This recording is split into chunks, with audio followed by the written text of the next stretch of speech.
there's some proof here, how some people feel vindication after years. There are people that, because of the stigma that was associated with UFOs, like over the years, there's people that, when they say something about this. In fact, when I had my sighting in 1994, it was August of 1994, was during a fishing trip with my good friend Scott.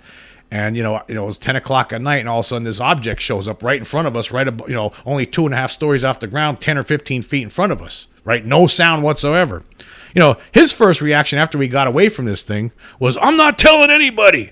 That's because he knew, because the ingrained stigma, right?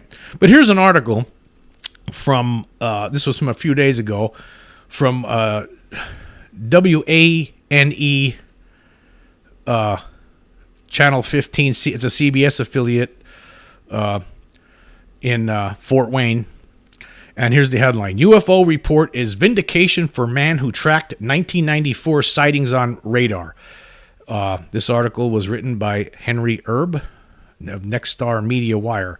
And I will include this article, a link to this article in the description.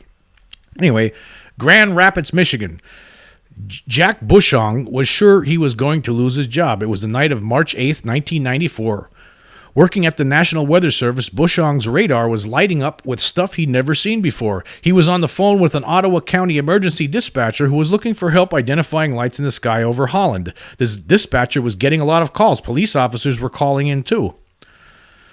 When Bushong found out his phone call had been recorded, Bushong said he was really scared and lost sleep over it. He fretted about what people were going to say about what he was seeing on his screen. And here's a direct quote from him.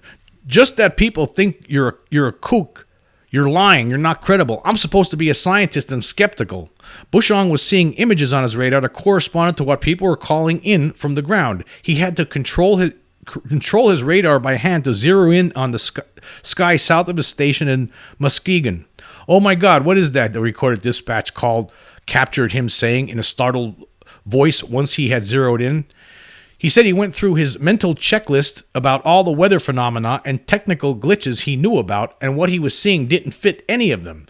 He saw what appeared to be solid objects coming together and coming apart, moving about 20 miles in each jump, he recalled. They were hovering, then jumping, hovering, and jumping. After watching them for a while, they appeared to be forming a wide triangle that moved out over Lake Michigan. He said they looked solid.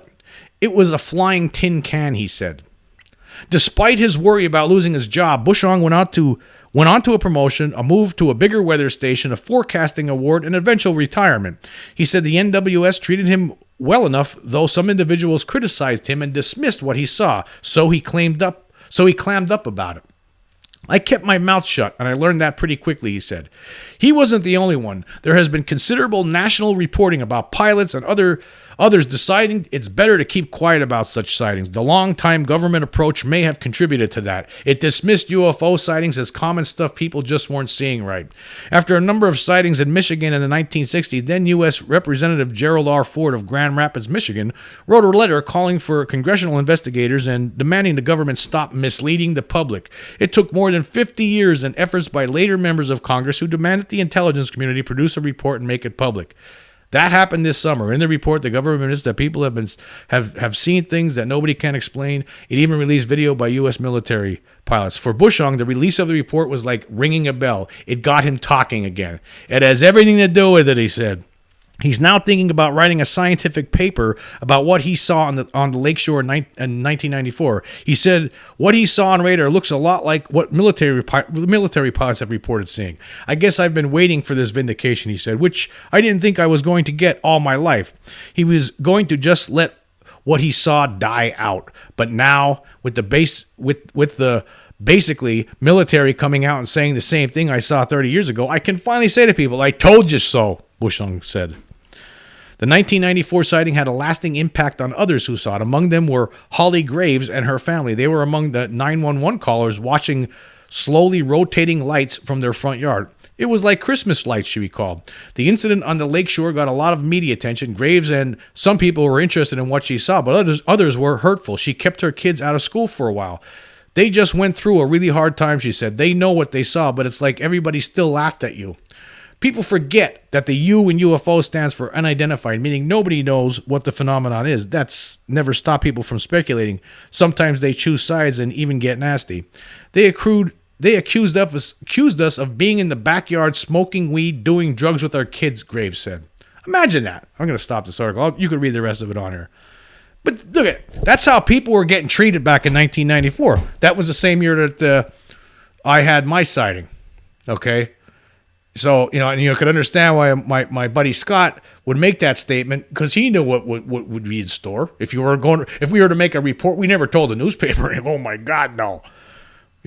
If we would have done that, we would have been looked at as crackpots. And that's because of the government covering this thing up and making people, make the people who saw these things look like clowns all these decades. But now, this is the slow, we're deprogramming you now. Do not adjust the picture on your television screen. We have complete control. Complete control.